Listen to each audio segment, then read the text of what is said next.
Hello and welcome back into the Charm City Birdwatch podcast. I'm your host, Jake McDonnell. For all Baltimore sports coverage, whether it's the Ravens, the Orioles, the Terps, what have you, be sure to check us out at charmcitybirdwatch.com, as well as CharmCityBW on Twitter, and you can check us out just regular username CharmCityBirdwatch out on Facebook and Instagram as well. And you can find us on SoundCloud and iTunes. So bringing in one of our staff writers, Nolan and McGraw, who just got done writing the recap of the Terps' most recent loss, 74-70 to Penn State tonight. Literally just got done. That's recap is all up on Charm City Birdwatch. You can check Nolan out on Twitter at Nolan_MCG. So I talked about the Super Bowl a lot on the Ebony Bird podcast last night, but I'm going to dive into it with Nolan since I haven't recapped anything as far as the Super Bowl goes on the website. But we're going to go into that. We'll go into the Terps game, of course, and then we'll dive into get Nolan's take on the Steve Bisciotti press conference, the news about Ozzie Newsome, and Ray Lewis's Pro Football Hall of Fame election. So, Nolan, we'll start off with the big game. Eagles coming away with a 41-33 victory. First Super Bowl for Philadelphia. Obviously, the parade's tomorrow. I have a lot of friends that are going. It's been a really big deal up here in Bloomsburg, as I'm sure it was at Shippensburg. If you've been following along like I've been, I was in Philadelphia actually for the game, Northwest Philadelphia.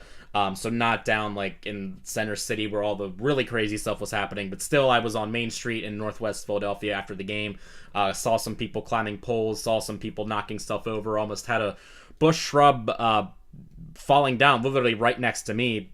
If I hadn't gotten out of the way, I could have gotten cut in the face, but regardless, it was really cool to be there in that atmosphere, to see. I mean, we deal with Eagles fans all the time, being both of us being students going to school in Pennsylvania, so we're exposed to the Eagles fans a lot. And I said this on the Ebony Bird podcast last night, but I remember just walking around, just seeing how crazy the city was, the entire city was going, and it extended far up into Bloomsburg. We had some students burn some couches on one of our streets where a bunch of the fraternity houses are. I'll ask you in a minute, Nolan, about what anything happened in Shippensburg as far as that goes. But walking around in Philadelphia the other night, it made me appreciate the moment, and it was really cool to be there because this was the first time the city of Philadelphia and the Eagles get to hoist a Lombardi Trophy over their heads, and the parade is going to be absolutely nuts tomorrow. But at the same time, I couldn't help but walk around as a Baltimorean and be like, man, this is both making me jealous and frustrated because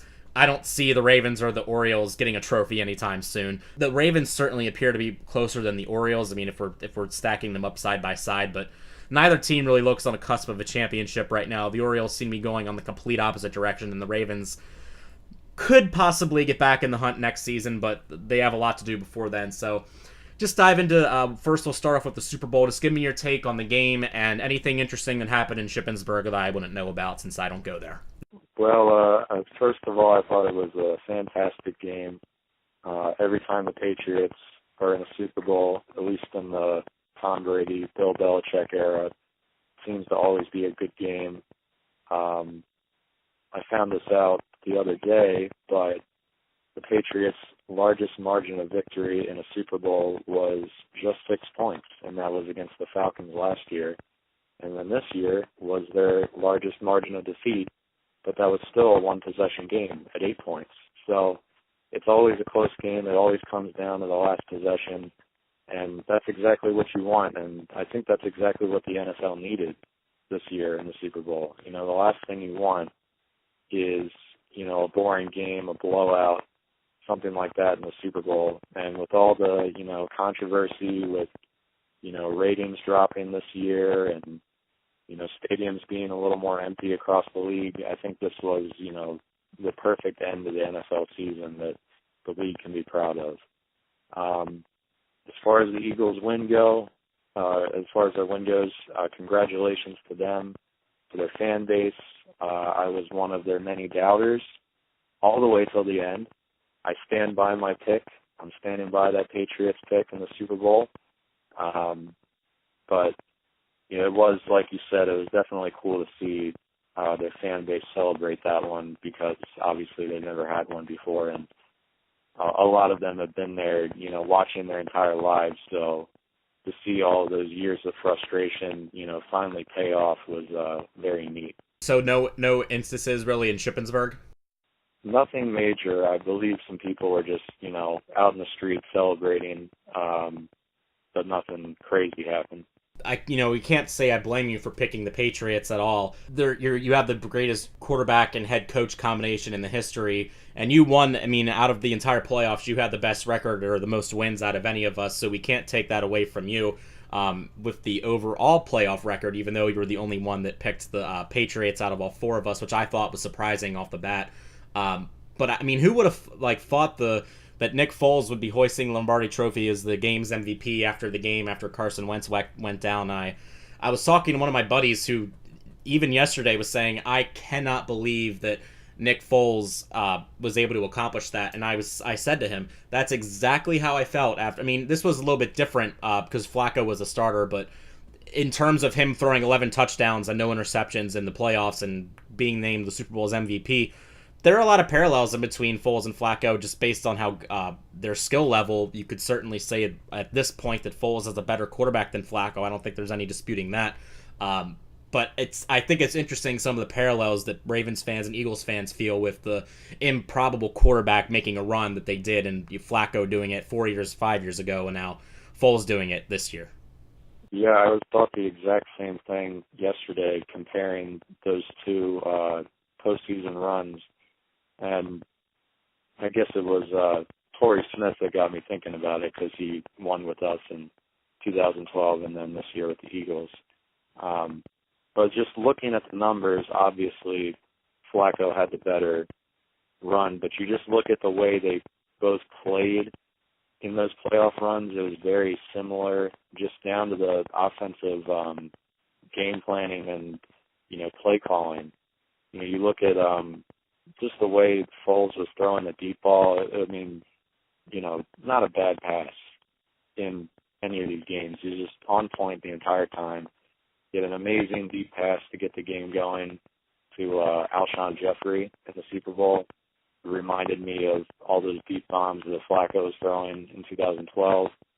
And, credit to Nick Foles, too, because when I was looking at the numbers, he almost matched Flacco's yardage total for that 2012 playoff run, and that's with playing one less game.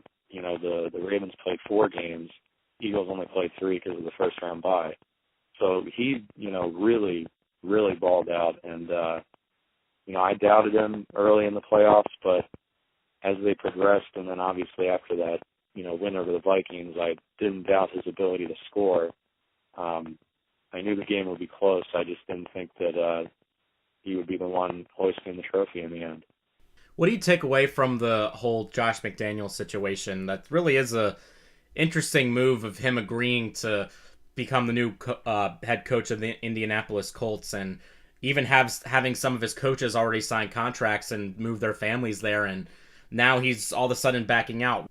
We don't know for sure if he's going to be the successor to Belichick, but you would have to think that at this point because of what he just did. I mean, if it's going to happen to anybody, I don't mind seeing it happen to the Colts, but man, you could tell by Chris Ballard's press conference today, he kept his cool, but he was not happy with what McDaniels pulled, and rightfully so. Yeah, for sure. The thing with that was, if I'm not mistaken, leading up in the weeks before the Super Bowl, you had both McDaniels and Patricia were set to leave, but it wasn't officially announced until, after the Super Bowl. So, it was being kind of hyped up, and then, the Super Bowl happens, the Patriots lose, and I think that kind of changed the mentality, at least in Belichick and Kraft's mind. So, when I think about it in that sense, it's not as surprising, but, you don't see that kind of thing happen too often where, you have a very, very solid agreement, and then at the last second, things turn around. But I do think you're right. The only logical thing I can see happening is Belichick is out in the next year or next 2 years. I don't see him staying any longer than that if this is the case. And I believe there was a comment today that came out that Belichick was saying, kind of confirmed that idea that he would be out in the next year or two, because he had a quote that was saying, he's basically going to be transitioning all his knowledge over to McDaniels. So I think that's pretty much confirmed at this point. But you're right, though. It's a little satisfying to see it happen to the Colts. Yeah, we certainly know a thing or two about a team, or in this case, a coach getting up and leaving in the middle of the night. But moving on now to Ravens talk. Of course, some big news coming out of Owings Mills. A lot of big news this past week. They had of course, the State of the Ravens press conference with just owner Steve Bisciotti this time, and the big takeaway from that was that Ozzie Newsome would be stepping down as general manager after the 2018 season, with Eric DeCosta taking over. There were a number of different things. Like, we can touch on Bisciotti's comments on attendance, on the protest, his comments about the Ravens not being stagnant but being embarrassed and determined. And he also said that the majority of the attention building the roster is going to be focused on the offense this offseason, which he said the past couple of years, and they haven't done it still. So just your thoughts on Bisciotti's presser and the big news of course, Ozzie Newsome stepping down after the 2018 season as the general manager of the Ravens. Yeah, going in, I thought there would be more of a big deal with Bisciotti just doing it by himself, because, in years past, he's there with,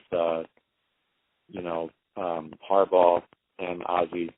So I thought that there would be a little more, I don't know if drama is the right word, but thought there'd be a little bit more to it. Ozzie stepping down was definitely the biggest takeaway, or the biggest piece of news to come out of the press conference. But overall, I thought it was honestly a reassuring press conference. I've always liked Bisciotti, and I think he approached this with a calm, even-keeled approach, level-headed approach, and kind of settle the fan base down a little bit and say, hey, we got a lot of core pieces here. Obviously, let's rebuild this offense. We got a good defense. Let's rebuild the offense, and let's just go at it again next year. Because really, there's no, as much as you want to knock Harbaugh for having some down years in recent history, and then Marty Mornhinweg for being a disappointing play caller. Inconsistency isn't going to be any good. So going into next year with the same coaches and being able to just build on what you were able to do down the stretch this year, I think that's the best thing to do going forward. So I thought it was a good press conference. Kind of made me a little more confident in the team. And, I'm happy to see that DeCosta will be taking over as well. That's very well deserved. And the other big news coming out of the weekend for the Ravens is, of course, Ray Lewis's Hall of Fame class of 2018 for the Pro Football Hall of Fame induction. His election being announced on Saturday night, the night before the Super Bowl. I kind of went on a spiel on Ebony Bird last night. Again, I encourage all of our listeners at Charm City Birdwatch to check out our podcast, which included Super Bowl recap, as well as my experience about Philly recap and the Bisciotti and Ray Lewis news as well. But I want to get your take now, Nolan, on just, you don't have to, we knew this was coming, and Ed Reed's probably going to be up next year. A star-studded class, including like Brian Urlacher, Terrell Owens, Randy Moss, and Brian Dawkins. It's just a very, very big class, Ray Lewis being one of the ones that will get a gold jacket this year. The impact that Ray Lewis had spans far beyond what he did on the football field. He touched the lives of all of us as Ravens fans for years. Just some thoughts now on the career of Ray Lewis, which will now be recognized in a couple of months in Canton. Yeah, I just writing the write-up I had on his election, when I sat down to write that, and I realized that, that Saturday was the 5-year anniversary of the 2012 Super Bowl win, or I guess 2013 technically. It's just funny how stuff works out like that, 5 years to the day after his last game, and he goes out on top, he's getting elected to the Football Hall of Fame. It's just crazy how stuff works out like that. But, it got me thinking back on, his career and just how, crazy it was to be able to see a player of his caliber play for that long, and to witness, some of his best years there, and to see him play in person too. was just very special to me. He's just a very once-in-a-generation type player. And, over the past couple of years, he kind of faded into the back a little bit, stepping away from the organization. He pops up every once in a while, and you're reminded of him in all the good times. But, thinking back on his career is just a very special moment. So, very happy for him. Well-deserved. We knew it was coming, but it's finally here. And I don't know. I might have to make it out to Canton this summer to see him go in. Moving on now on the Charm City Birdwatch podcast with staff writer Nolan McGraw. Again, he is Nolan_MCG on Twitter. I am JMcDonnell95, and our handle for the website at Charm City Birdwatch is CharmCityBW. Shifting focus now over to some college hoops. The Terps tonight suffering a 74-70 loss to Penn State. They have now lost 4 out of their last 5. Anthony Cowan led the way with 13 points and 5 assists. The Terps now as a team are 16-10 overall and 5-8 in Big Ten play, including a 13-2 mark at home, although they are 1-7 on the road. Their next contest coming up on Saturday at the Xfinity Center against Northwestern at 12 o'clock noon. So just give us some insights, some updates on where the Terps are as a team, where they are in their season right now, and including you can go into the Penn State loss tonight in particular, since you've been doing a lot of coverage out on Charm City Birdwatch. So just we did this a couple weeks ago on the podcast, and just we'll do it again here. Just a general Terps update now in the second half of the college basketball regular season. The Terps this year started with a lot of high hopes. They were a young team, a lot of young leaders, and I think they came in with a lot to prove. The Big Ten is always tough, but the injuries that they've suffered to Jackson, Bender, and now Tchaikovsky certainly taken their toll, and we can see that now over the past couple weeks. They just lost, like you said, 4 out of their last 5, and you look back over these past couple of weeks, the past month, and you see all these games against ranked opponents, and a lot of them are coming down to the final couple possessions. They took Michigan and Purdue, both of those road games, took those down to the very end, lost to Michigan by 1 point. They got blown out by Ohio State and Michigan State, but that's going to happen when you don't have a lot of depth. But to see them get that close to getting a really big win 2 times on the road and then just have it escape them is really disappointing. It's just been a really, really disappointing season, but, I think you really can chalk most of it up to the injuries.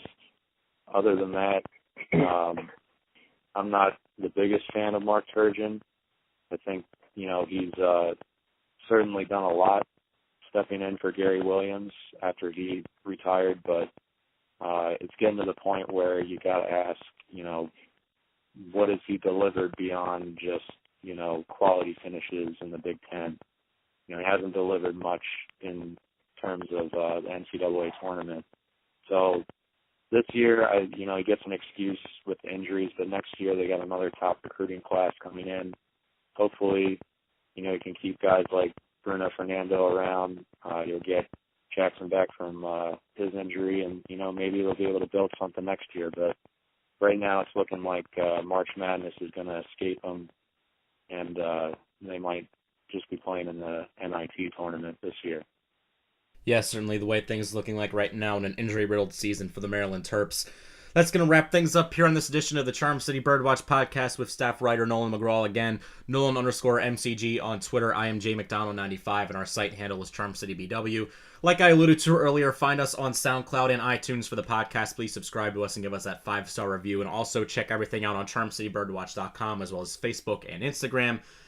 For Nolan, I'm Jake McDonnell. We will talk to you next time on the Charm City Birdwatch podcast. Once again, congratulations to the Philadelphia Eagles and all their fans for their first Super Bowl victory, and hope the parade, which is, if you're listening to this on Thursday, is going to be happening probably right now, but certainly going to be an interesting time. So congratulations again. We'll see you next time right here on the Charm City Birdwatch podcast.